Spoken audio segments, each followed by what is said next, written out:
Welcome to episode 60 of the Let's Talk Thyroid podcast. Hard to believe we're at 60 already. And today on the show, I'm chatting with a fellow Aussie, which is really lovely. Matty Lansdown is from Melbourne. He is a scientist and nutritionist, podcast host. His podcast is called How to Not Get Sick and Die. So take a listen to that. Lots of really useful information on that. He's a health coach who specialises in weight loss and self-confidence for professional women and busy mums, really focusing in on that mindset and belief, which is what we cover in this conversation today. So we're talking questions like, why don't I actually do what's good for me? And where do I start? And you know, when we've got a thyroid problem, often we're told to make changes to our diet or our lifestyle. So how do we actually do that? And how do we actually change those habits so that they become part of a lifestyle, which you know that I'm passionate about that. So I've listened to Maddie a couple of times on other people's podcasts. I've listened a lot to his podcast. I really love his practical and positive. You know, I'm all about practical and positive approach. And I think you're going to enjoy this conversation just to dig a little bit deeper into the mindset and beliefs. But before we dive right into that, what I would love to do is just to remind you that if you listen to the last episode 59 with Dr. Emily Kybird, all about being thyroid strong and strength training, if you want to jump into her Thyroid Strong 6-week program, you can find the link to that in the show notes for that episode. I've been doing it slowly. It took me 2 weeks to do the preliminary week because of floods and what have you. But I'm really enjoying it. It's really thorough, good explanations, setting yourself up for success and strength. So jump onto that if you're interested in her program. And the other thing I want to just let you know about before we dive into the conversation is my book, Kiss and Make Up with Your Thyroid, is almost here. I've got the proof copy. In fact, if you're watching this on YouTube, here we go. Here's the proof copy. You can see all the little yellow tags. That's why you do a proof, because lots of little mistakes. So really thrilled that is on its way. So if you're on my mailing list, or if you're not in my mailing list, head over to annabellebateman.com, jump on my email list so you don't miss the pre-sales and all the information about the launch. If you're local to me in Brisbane, there's going to be a launch party. I'm also putting together a launch box of some really fantastic tools to help you on your thyroid journey, to keep track of your thyroid health, to feel inspired, to feel loved, to help with your mindset. There's some really cool stuff in there. So that's going to be an exclusive just for the launch, capped numbers. So you'll want to make sure you get in quick for the launch box, which I will put on pre-sale with the book. All right. Well, welcome, Maddie, to the Let's Talk Thyroid podcast. This is going to be fun. Oh, I'm pumped, Annabelle. Thanks for getting me on, and it's so good to talk to an Aussie for a change. So many of these are international, right? It's so true. The time zone things just, it's nice. So you're in Melbourne, I'm in Brisbane. It is nice. It's fun. So, Maddie, we're going to dive into all things sort of psychology and mindset and dieting and how to do it and habits and a whole lot of those types of topics that sit around making changes in favour of our health and maybe some of the blocks that get in the way. And I've heard you talk about this on other podcasts, so I know that you're the man for the job. So I'm looking forward to getting into that. But before we do, maybe just can you just tell us a little bit about who you are and what you do? Yeah, absolutely. So I'm a scientist, or most of my career was as a medical scientist in research hospital, and particularly as part of a cancer research team. And I grew up in country Victoria with my mum as a nurse. So, you know, I very much grew up with this idea that Western medicine was amazing and impressive. And I went to uni to do science, and then I did nutritional epigenetics as part of an honours degree, and then before working in cancer, and then did that for a period of time only to realise, and you know, noting that I'm not from any alternative medicine background in any way, but just having the young, naive question of why does nobody ever talk about cure?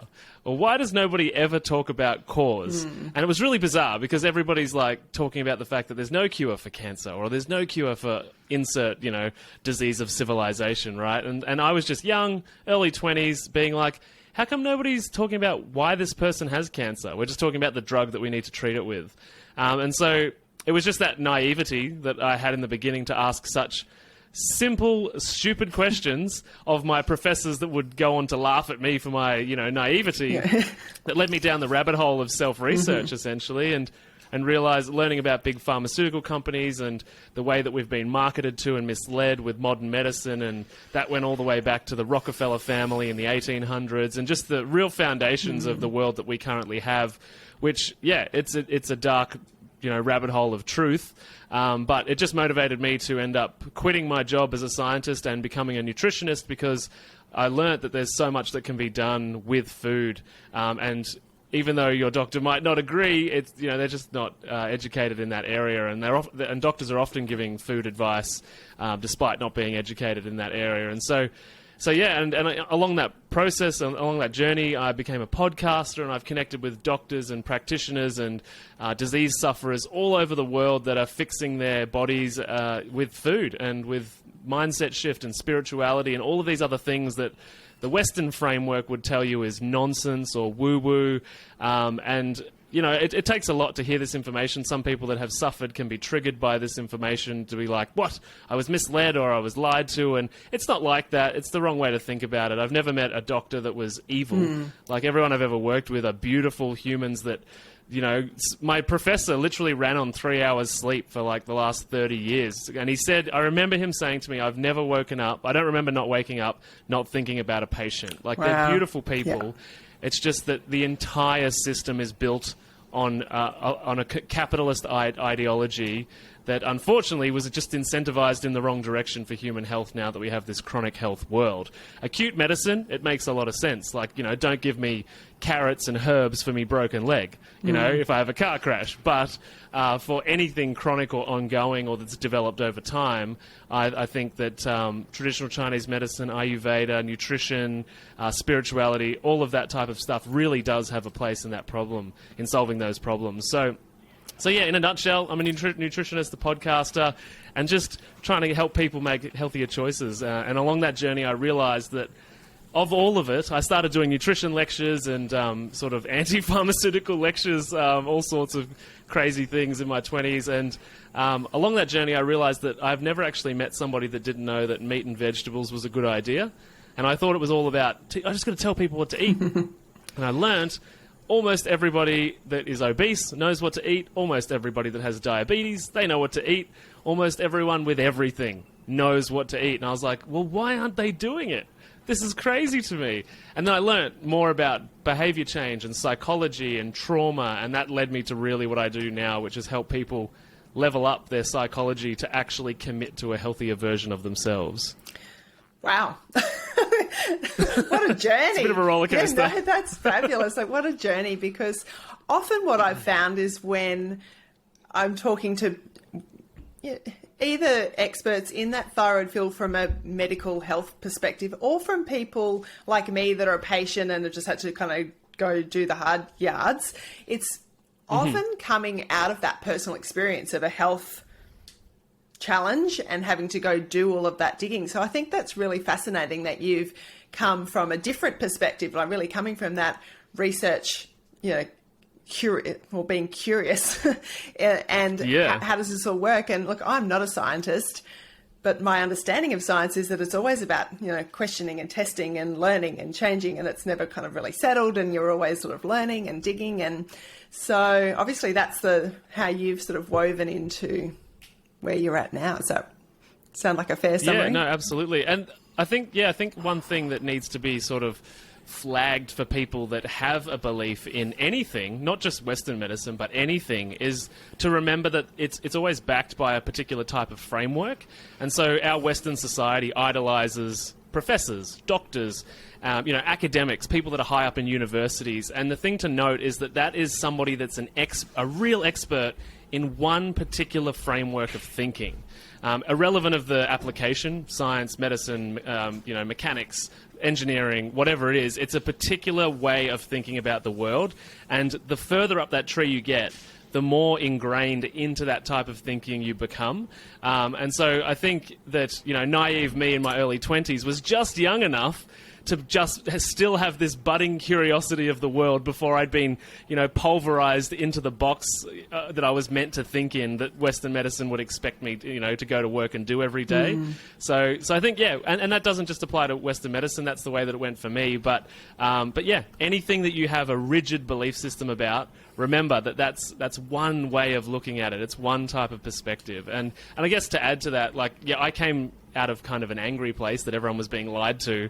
But I was also, through my 20s, my sort of longest relationship was most of my 20s. And, I saw my partner, who was a nurse that worked at the hospital as well, and a clinical nurse specialist, and she was suffering with all sorts of endometriosis and lupus and a bunch of things that Western medicine was only ever exacerbating. And it wasn't until she made some serious natural health moves with her diet and Chinese medicine and acupuncture that she, and spending years detoxing from the pill, and that was one hell of a roller coaster as well, and till she got herself. So simultaneously, I'm watching sort of at home, someone that I love go through all of this and question the beliefs that I had about, just listen to the doctor, just take the pills, and then also seeing at work being like, these journeys are kind of correlating in a weird way. So I come from like you said, most people come from their own health journey. I kind of came from witnessing somebody else's and just being angry that nobody could answer my very basic questions. I think really maybe in a different sphere, what your partner was going through is what your typical thyroid patient goes through is, we suffer with different symptoms. We think something's not right. We go to the doctor. We might get a test, maybe not a thorough test. We're told you do, either you don't have a thyroid problem when you do because they haven't done all the full testing, or yes, you do, but just take this pill. You'll be fine. Come back in a year. Neither of which are helpful. And then totally. And then we start, maybe if we're curious, like looking, reading, researching, asking, and discovering, as you said, that food is medicine, and mindset makes a difference, and stress management, and reducing our toxic load, and all those things. And so absolutely. I think that's certainly what sort of has got me to this point, is having kind of done all those hard yards and tried lots of different things, and just being amazed, even if you just look at the food aspect without all the other lifestyle parts, what a massive difference that can make within a very short period of time. I'm always amazed that, really even within a couple of days or a week, people can feel remarkably different. Yeah. It's such a transition that when your body is so familiar with, a situation. And this kind of already we start dipping our toes in the identity piece, because so many people have felt so unwell for so long, or whether that's, at fault of the disease or the food choices, that we're so conditioned with, this is how it feels to be in my body. And so we have this belief system that this is who I am. I am someone that feels this way or suffers in this particular way. And then we go to start changing these things, and we do feel better. And then we're like, this feels good, but it doesn't feel what I'm familiar with. And this is like, the inevitable question, why don't I do things that are good for me? Right? And a lot of people know, like if a lot of people sit down and really think about their life, they could probably come up with 100 things in their life that they know they could do better by consciously making a different choice. But it comes down to that identity piece of being like, am I someone that thrives? Do I believe I am someone that deserves health? I've been here for so long, and it's so hard to untether the identity piece of being the sick person, or having the person with the thyroid, being the person with the thyroid issue, or being the cancer sufferer in the family or the social circle.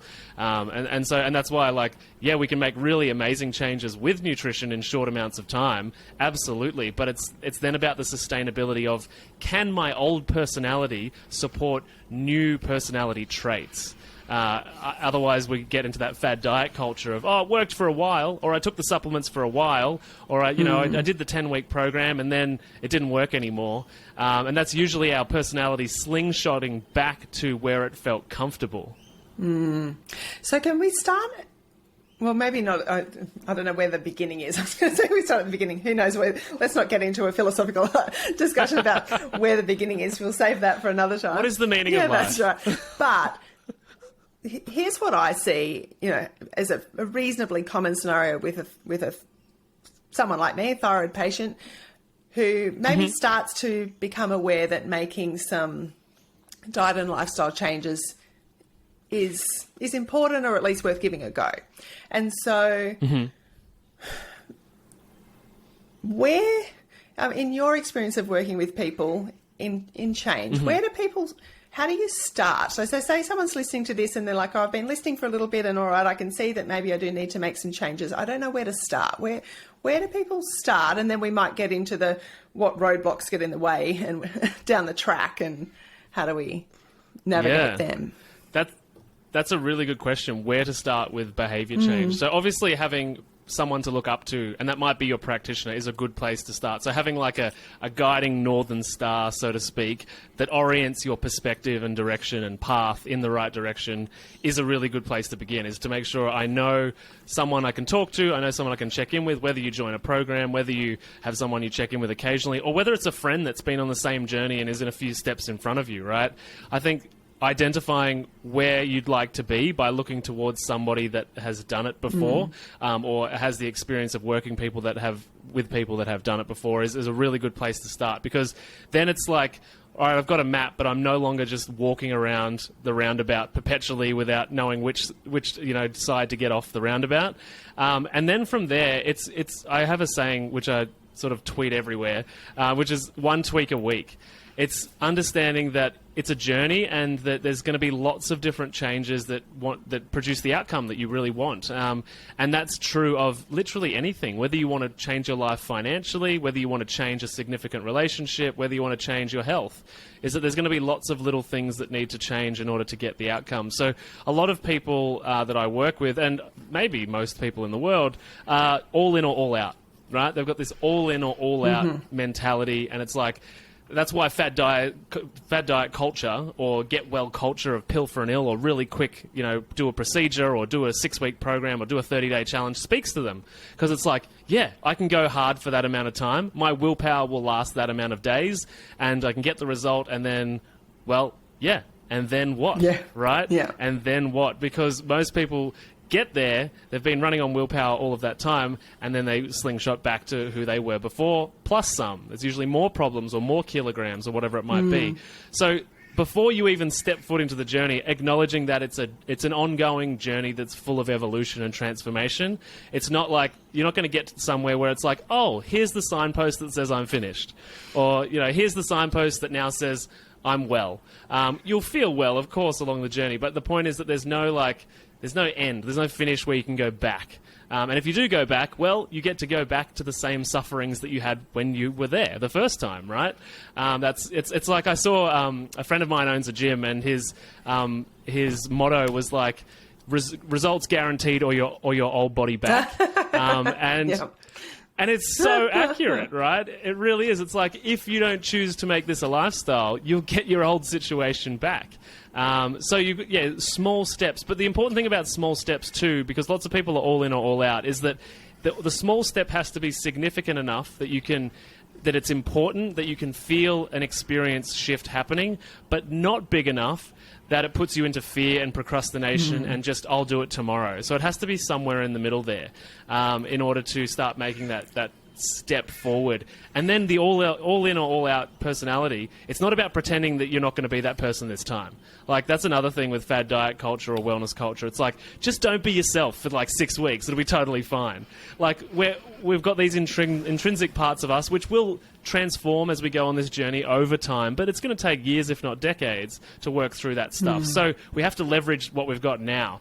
And I tell my clients to go all in or all out, moment to moment, right? Rather than journey to journey. Because journey to journey ideology, or program to program ideology, is a strategy for self-sabotage. Because you don't know all the details. You don't know all the things that are going to come up. You don't know all the things that are going to get in the way, or the curveballs you're going to be thrown. So committing to that is like committing blindly. You can't see what's going to happen. So moment to moment is like waking up every day and being like, am I going to do today, as in the right mindset, and honor my health and do the right things each moment. You can even break it down to each meal or each hour, but just being like, even for tasks, some people get overwhelmed by their schedule. And what do we do to reduce overwhelm? We break it down into small pieces that are no longer overwhelming. And you might be like, this hour, okay, I've got to do my finances in this hour. I'm going to go so hard, and when the timer goes off at 2 p.m., I'm done, I'm out, I'm all out again. And so we can leverage that. So we've got to break it down into small pieces, but still leverage the personality that you intrinsically have.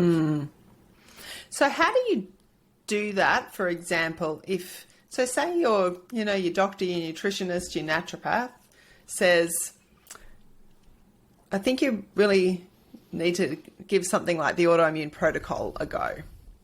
Because you're in a really bad state. It's not forever. It's a period of time.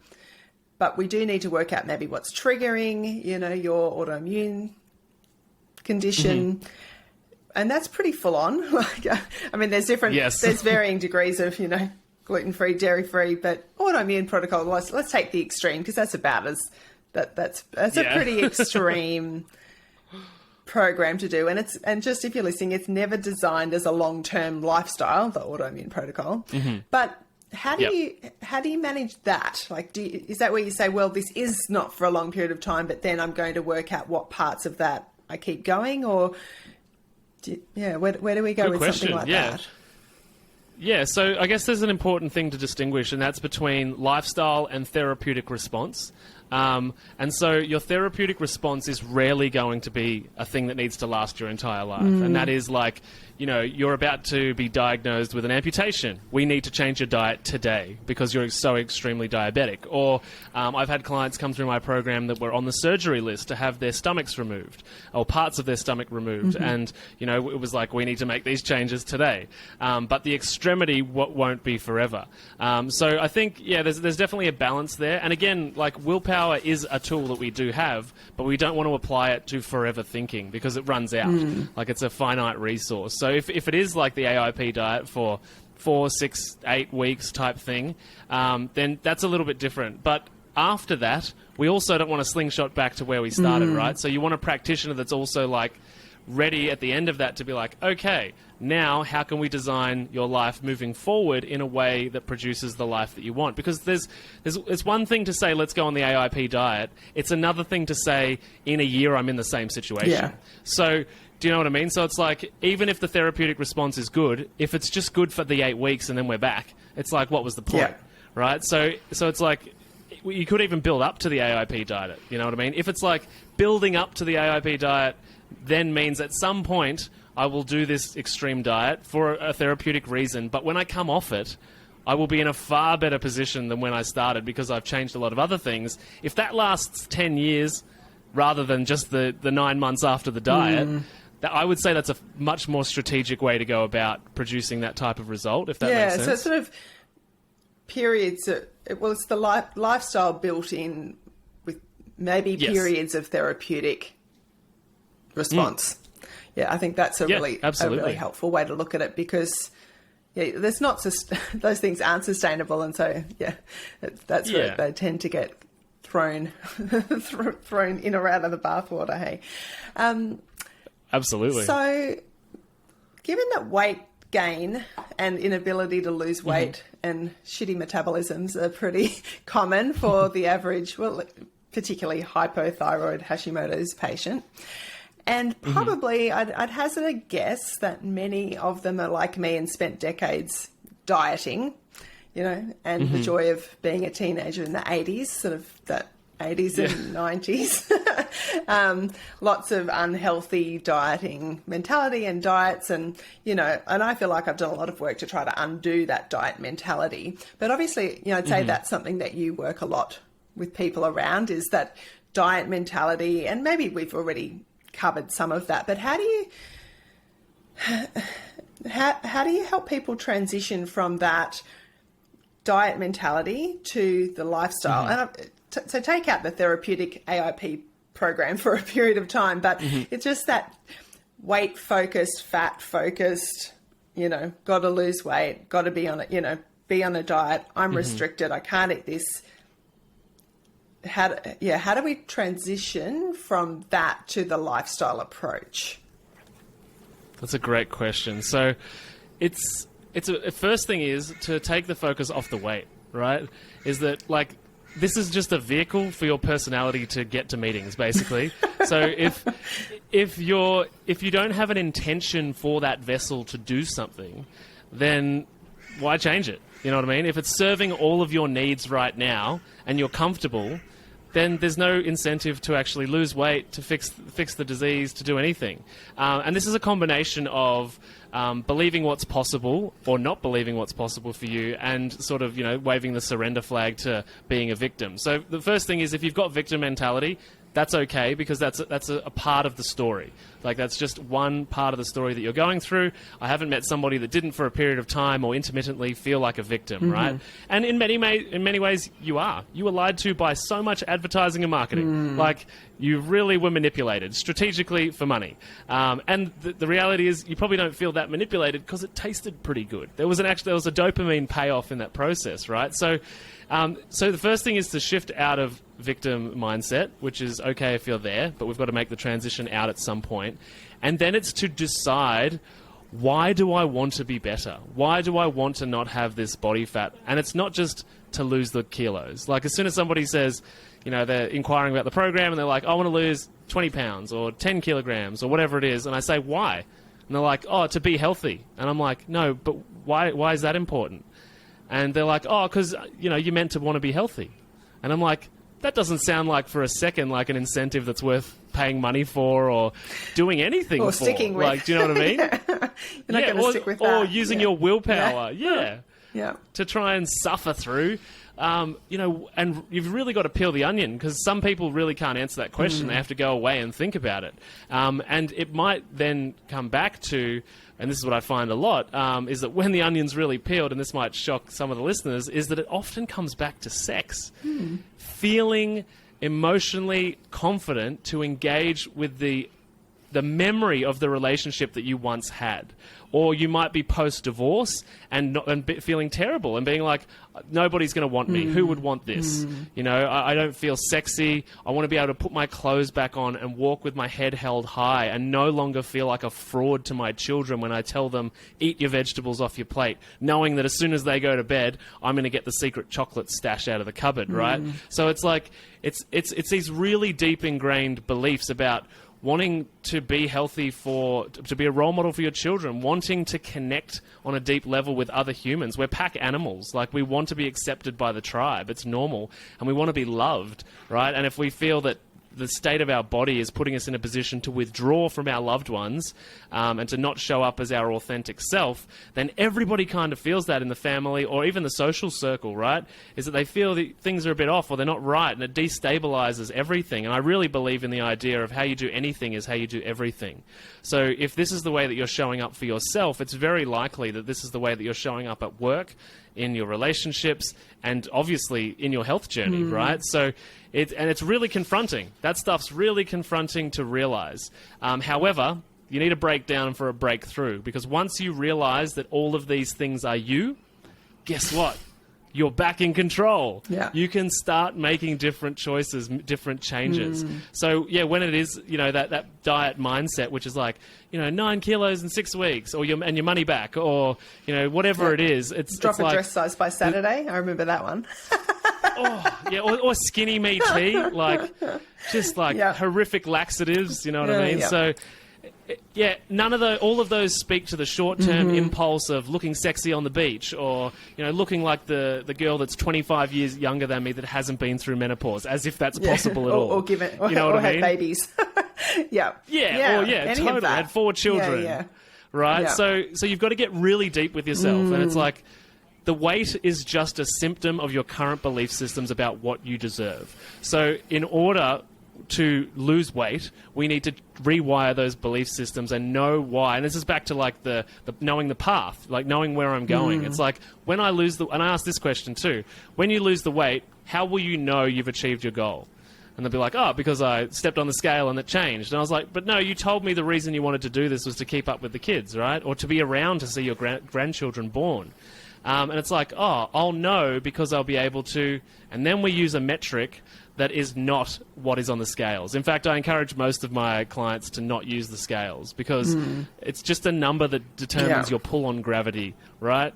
It's not about your self-worth. Yeah. So it might be like, I put this dress on, which I haven't worn for 15 years, and I felt sexy. Or my sex life sparked back up is a super common outcome of the process that I take people on, which in the beginning was not my intention. It's just something that was this beautiful symptom of the process, right? Yeah.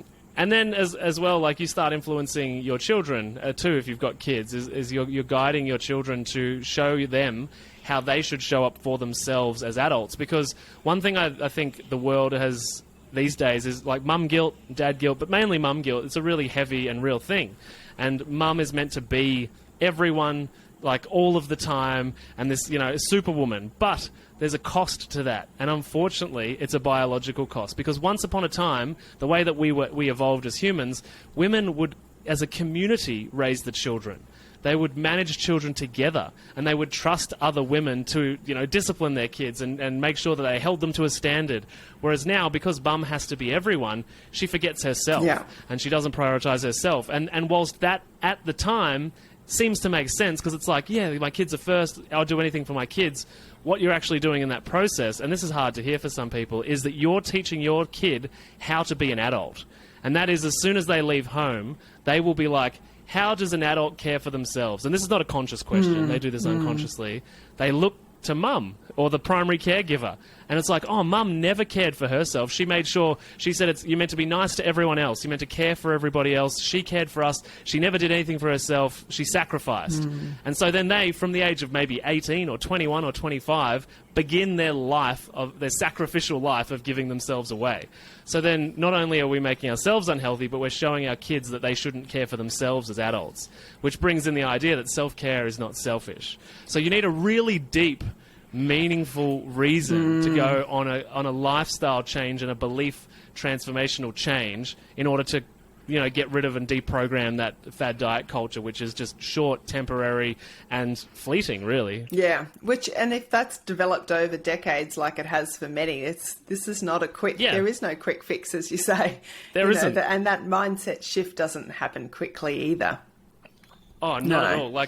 And that's why it's back to 1 tweak a week, is like, these are big emotional concepts to shift, and your identity will go into panic mode if you move too many of those pillars at once. You'll have a breakdown, basically, because you're not familiar. Your nervous system is like, I'm not familiar with what is going on and what we're thinking, what we're believing, and so it just retreats, and then usually we'll just double down on the previous habits that were not helpful. Yeah, so that's then, that was what I was about to ask. That's when you fail, and I don't think for a minute people fail, but people say that.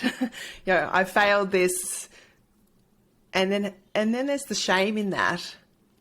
People feel shame that I didn't have enough willpower. I wasn't, all of that negative self-talk starts again and winds back down. Oh, you're bang on. Yeah. Totally. And I totally agree. There's no failure. There's just lessons. We're fad diet culture, but also life. The entire life that we've all been raised in is a very binary system. It's like rebel, and the way that I talk about it is the child and the parent. So we're born with a blank slate, and then the first thing we ever are is this creative, boundless, rebellious child that's like exploring the world, pushing against everything. And then we're born into this world which is by definition authoritarian. So our parents are limiting us and oppressing us. Governments are, the police are, teachers are, our boss is, and like everyone's pushing down on this child that every single one of us have in us. And so we've got this conversation going on in our head all the time, which is the parent, which is like, nope, don't eat shit today, be healthy, do the supplements, it's good for you. And then you've got the child who, we get a bit tired later in the day, or, somebody's annoyed us and we're like, you know what, you deserve it. Do whatever you want. You're a grown person, like do it. And then we just go back and forth like a tennis match between the child and the parent, or the rebel and the authoritarian thinking of the world that we're raised in. And this comes back to the initial point of the way that we think is just one way to think about problems, right? We've just been raised in this good or bad, this binary, yes or no system, which is like success or failure. And the voice that I would like to introduce people to in that conversation is a third voice that intervenes between the adult child that's perpetually going on, which is the adult. Right? So there's the parent and the child and then the adult. And the adult is someone that is intuitive, that is maybe your higher self. Some people might refer to it as the voice of God. It's very much someone that is non-judgmental, is understanding, creates space. And so what I would encourage people to do, and this is what I do with my clients, is we start to write a script for the adult, introducing this third voice to the conversation. Because whilst ever you're playing tennis with parent and child, which we've all got in all of us, there was a whole psychological text written on transactional psychology which explains the three of these by Eric Berne. But the idea is that you're going to play this tennis game forever, and every single day, you already know, somebody loses. Somebody loses every single day. It's either the parent, you break the rules, or you miss out on the dopamine-seeking behaviour that the child wanted. So we need to add a totally new perspective and voice into this conversation to write a new story. And that really allows us to level up and embody wisdom and truth and honesty and self-respect and self-love. And collectively, those are infinite resources. Willpower runs out every time. Yeah. Something that I've thought about I have thought about it, but it's been something I've experienced and I've read about. I'm not sure if this is something that you've come across, is that there are some foods and certainly that are genuinely addictive. And for sure. And so something that really helped me a number of years ago was reading Grain Brain by Dr. David Perlmutter. And he talks about the addictive nature of gluten and grains. And I can certainly put down, like once I really gave up gluten and probably grains to a larger extent, although, for me, they come back in and out, the grains. It felt like after about 6 months, I could look back and think, I don't feel as addicted to food. Like, I don't feel like I'm clawing at the at the pantry or standing at the fridge just wanting to eat. Yeah. And so it was only in retrospect I could look back and think, I think actually really getting rid of that out of my system helped with that, the addictive, that addictive feeling like I was addicted to food and always thinking about food and what am I going to eat next? And is that something you've found? Yeah, absolutely. Absolutely. I mean, we're physical beings, right? I mean, the likes of Dr. Joe Dispenza and The Biology of Belief by, it's slipping my mind right now. Brilliant book, though, but the idea that the mind controls the body and all of your perceptions and reality, I definitely believe in that. But we are still physical beings, and there is a physical element. And so you got to bounce between the esoteric ideology and the physical reality of your body. So it's like when you're stressed and tired and annoyed, it's really hard to get excited about the esoteric stuff. It's like, I deserve to be healthy, whatever. I don't even care. Go away. I just want that ice cream. Yeah, totally. Yeah. So we have to acknowledge the biology of ourselves too, because there's times where both of these strategies, one, belief systems, identity, scripts, communication, that kind of thing works. And there's other times where it's like, sugar is actually 8 times more addictive than cocaine. That's an actual thing. So we have to work in both directions. And that's why in the same way as moving forward psychologically, we also need to obviously make the physical changes as well, right, to the nutrition that we're putting in our body. And ironically, it's a symbiotic relationship, because the cleaner our cells, the cleaner we can think, the better choices we make. So it's just this, interconnected system of decontaminating or detoxing the body from its physical problems, but also from its belief problems at the same time. And we're sort of leveling up on either side, like up, like that. Yeah, I think it helps with to me, knowing that there are like your sugar but even that gluten and dairy can be addictive. To me, that was really helpful to know that, because then it's like, it's not just my lack of willpower. There actually is something, physiological going on. And so then knowing that if you know that, then maybe you can say, well, actually, no, I'm not going to give in because I know this is a withdrawal symptom. And And then you kind of need, I've found less willpower over the years, because That's great. I guess, as you say, it's that whole combination of things, but just having that physical withdrawal out of the system, and just the knowledge of that, Totally. that's been really helpful. And I think too, it's important to be self-aware and be like, is it helpful or is it harmful? And what I mean by that is that if we go back to the voices, the child will use information about food being addictive as an excuse for not being able to get off it. Yeah. It'll be like, oh, I'm addicted. This is addictive stuff. Why do they sell it? Too bad. I get to eat it. It's like, the speed limit's 110. Why do they make cars that go 200? It's like, it's the same kind of thing. It's like, well, they make it. It can't be that bad. It's like, well, unfortunately, you listen to this podcast because it probably was. Yeah, that's right. Exactly. So it's just so interesting, that interplay of as you say, the physical, the emotional, the spiritual. We are this whole body that is very complicated. So complicated. But I think there's hope. Break it all down into small steps. Yeah, that's right. I think that's small steps. I love the 1 tweak a week. I've heard you say that a number of times on your podcast, so I do like that. I would say, small steps make big changes, and, it's... Oh, totally. It's all of that. But it sounds easy when we're talking about it, but we know, if you're listening, that it's not always easy. And if you've been thrust into this change because all of a sudden you've been given a Hashimoto's diagnosis, and there really are some dietary things that really probably should be looked at. It's that... Totally.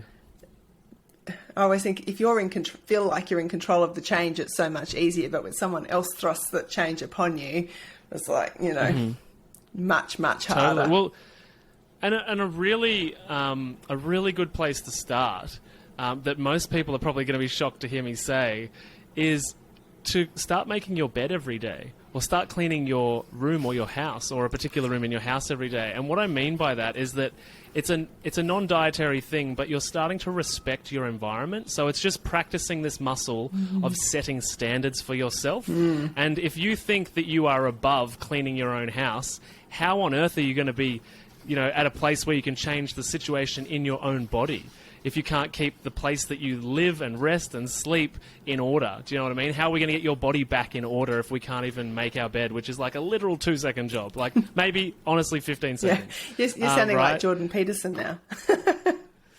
Do you know? Yeah, totally. And I'm a big fan. You're a big fan? Yeah, big fan of Jordan Peterson. Me too. But it's so true. It's so true. If we can't like do the most basic human tasks, how on earth can we expect to change the situation in our own body? Yeah, it's that showing, as you say, showing respect and a bit of discipline, and I love him. He says, take on the hard things. Some of these things are hard things. Well, that's the other side of the coin. But we're up to it, and choose your hard. It's hard to not feel good. It can be hard getting to the point that you feel good. It's just choose your hard. Yeah, I think you're bang on, and that's the other side of the coin. Is that, we talk about making it as easy as possible and 1 tweak a week, and I do my very best to make it a seamless process. But some of it's shit. There's no getting past it.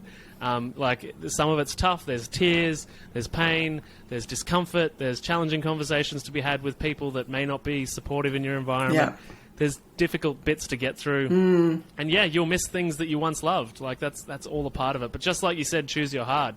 It sucks. The way I think about it, this is just an idea, but is that we all kind of suffer the same amount. And what I mean by that is that the fit person might suffer at the gym, the unfit person might suffer getting out of bed. It's like in the day, our suffering is just at different times. And I think the same way about knowledge. I think we all have the same amount of knowledge. It's just in different areas. So it's like if you think sitting on the couch with ice cream is the easy option, I would say talk to somebody that's super healthy and ask them how easy it is to have to go to all the places and get the food and do the cooking and do all the things, right? It's like, I don't think there's an easier option. There's just a how do you want your life to be option. Yeah, that's a good, I like that.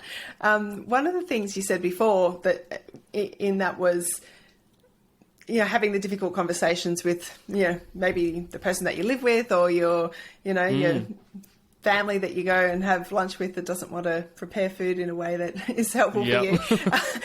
How do you recommend people navigate that? Because I know that can be a really big challenge.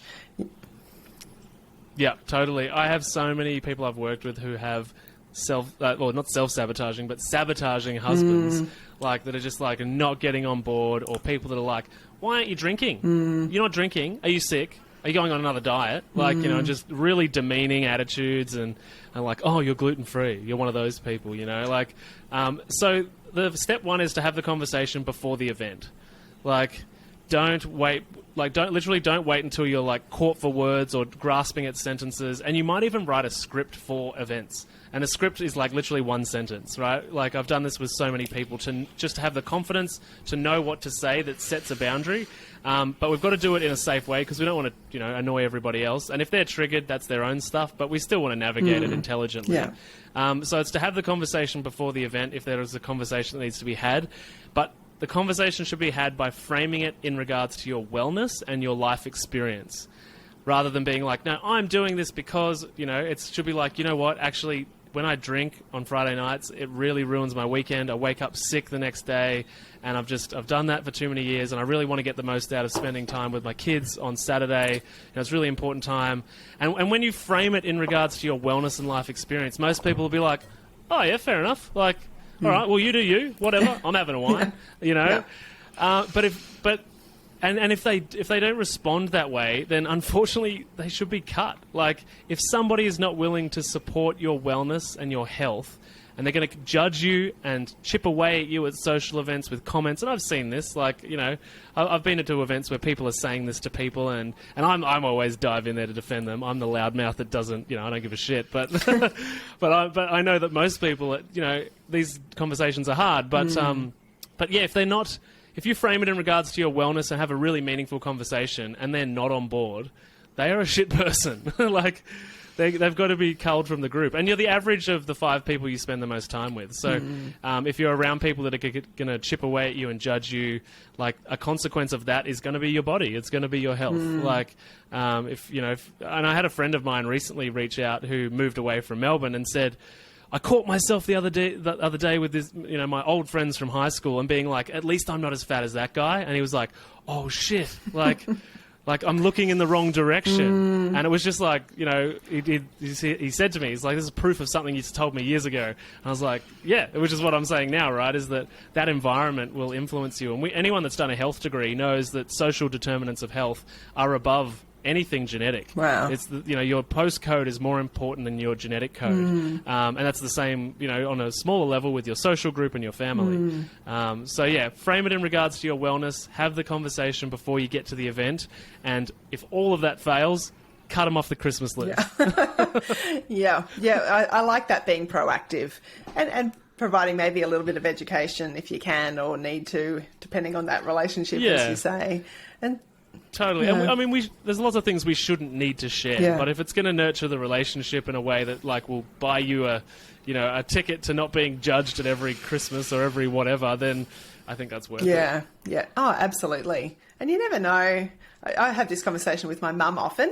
She was diagnosed with Hashimoto's just a couple of years ago, and has made a lot of changes. And she's very social. So she's in all the local clubs, and she's a very, very social person. So I've had to sort of navigate a lot of this dietary change in community with a whole range of people that might not be her immediate family and closest friends, but, going to morning teas or lunches and all of that. And it's been interesting because, different generation too, where so she's made some really impressive changes. I know she's probably the one person that listens to all the episodes. So well done, Mum. Good on you, Mum. But she's prompted a lot of conversations with people about, why are you doing that? Well, for my thyroid health. Oh, I've got thyroid problems. Oh, I didn't know about that. And so it's actually been a really, not everybody still is like, oh gosh, quick, let's give up. Now I want to give up gluten because you are. But, it's just creating conversation and sort of inadvertently educating people that, maybe, you could look at it and have a think about it. And Yeah, I think that's been a really, well, I think that, I know it hasn't always been easy, but I think it's been, there's probably a whole lot of flow-on, trickle-on effects potentially for other people's health totally as a agree. result of just, being a little bit open and honest with what's going on, for her. So I Well, think and that's the other great. thing you bring up there is like leadership, right? Is another way to look about it is that maybe you're in a group or a family that isn't healthy, but you end up being the person that guides everybody out of it through embodying the thing that you want everybody else to get on board with, right? Yeah, that's a good way. And mothers are really great at this because, we inadvertently look to mum for, how the home is run, and a lot of husbands' meals. That's not always the case, but mostly, mum prepares everything. The wife prepares everything. So if she's guiding the ship, then and going on this journey, then this could be a great thing for everybody. Yeah, absolutely. Can really have a lot of flow-on effects. Well, Maddie, we can probably keep chatting for ages, but I'm mindful of the time. Is there something that I haven't asked you that you think would be really helpful to add into this conversation? So many things, but I think, for people listening, just one tweak a week, start small, and commit to the lifestyle rather than the temporary quick fix, basically. Just make small changes and commit to those. Yeah, excellent. Well, tell us a little bit about, because I know you work with a lot of people, try to do all these mindset shifts and get healthy. I love that. I love your podcast. I've been listening to your podcast for a little while, actually. It's called How to Not Get Sick and Die, which is pretty useful information, I would say. It's such a great name. So tell us a little bit more about that, your program. How can people connect with you? Yeah. Yeah, sure. So podcast, How to Not Get Sick and Die, we release an episode every Wednesday, which has been going, as we were talking before we hit record, for about 3 and a bit years. Yeah, very impressive. Lots of amazing guests. Yeah, it's been a slog, but a worthwhile one. So, yeah, we're pretty lucky to have, I don't know, today maybe 130,000 listeners, which is pretty cool. Yeah, that's awesome. So you can jump on there. It's kind of like, it's been described by some of the reviews as like a one-stop shop. We talk about all sorts of disease, all sorts of nutrition, all the way from, we've got shamans on there, all the way to medical doctors and everybody in between. So, yeah, you can just find that on any podcast app. I work mainly with mothers, busy mothers, and weight loss and emotional eating. So I have a Facebook group called the Busy Mums Collective. You can come there. The website should be out maybe this week. So just mattylansdown.com. And that's about it. That's about all the places you can find me. Yeah, well, that's enough. You don't have to be everywhere. That's probably. I'll make sure I link to all of those, of course. But I really appreciate your time, Maddie. I feel like I know you because I have been listening to your show for a little while. So you sound very familiar to me, and I've really enjoyed this conversation. And maybe who knows where we can have more conversations down the track. Yeah, it sounds awesome. Thanks so much for the invite, Annabelle. Yeah, my pleasure. Thank you so much for watching this episode of Let's Talk Thyroid. I would love it if you enjoyed it, if you would hit subscribe and the bell. That would be really helpful. Even more helpful, actually, would be to share it with someone else who you know has thyroid issues or you think would benefit from listening. That really is part of my mission, I suppose, is to spread the message of positive and practical approach to managing your thyroid health so that people really kind of have more energy to get on with living their life and not just kind of trudging through each day. So spreading that word really genuinely helps other people feel better, live better, be better. The best way that you can connect with me is through my website, which is annabellebateman.com. From there, really, you'll be able to connect in all the other ways. I would love it if you would join my Facebook community group. There's lots of great support there. It's all free. That's just being with like-minded people. But from the website, you can also book a strategy session with me. So if you're feeling a bit overwhelmed, not too sure where to start, then book a strategy session. There's also freebies to download and links to look at my online courses or purchase some essential oils or my cookbook. So that's really the hub, would be annabellebateman.com. But look forward to connecting with you and just being in this thyroid health journey together. Have a great day. Bye. The information presented and discussed in this podcast is not intended to diagnose, treat, cure, or prevent any disease and should not be used as a substitute for proper advice from a qualified professional.